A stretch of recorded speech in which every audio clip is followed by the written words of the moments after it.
ఒక ప్రతిపక్ష పార్టీకి సంబంధించిన పార్లమెంట్ సభ్యుడిగా చేసిన వ్యక్తి, శాసనసభ్యుడిగా చేసిన వ్యక్తి, గవర్నమెంట్ విప్పుగా ఉన్న వ్యక్తి రైలు పట్టాలు కోసేయండి అని వాయిస్ విన్న తర్వాత నేను చెప్తాను. దుర్మార్గమైనటువంటి అంశం.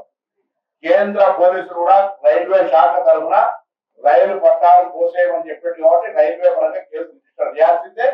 చంద్రుడు నాయకులను కోరుతాను ఆ వీడియోతో సహా పోలీస్ స్టేషన్ రైల్వే పోలీసులు కంప్లీట్ చేయాలి. రెండు, సింగరేణి కార్మికులందరూ తల్లి లాంటి సింగరేణి కార్యాలయాన్ని కాల్చేయమంటా ఉన్నాడు.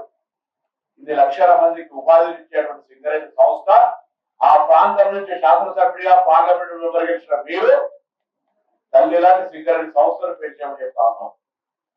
ఆయనే చెప్తా ఉన్నాడు, నేను బాధ్యతగా ప్రతిపక్ష పార్టీ నిరసనలు చెప్పలేనంత అవివేకిని కాము. ఈ ప్రభుత్వం ప్రజాస్వామికంగా ఉద్యమాలు చేయడానికి అవకాశం ఇస్తుంది. స్వయంగా వారే చెప్తున్నారు.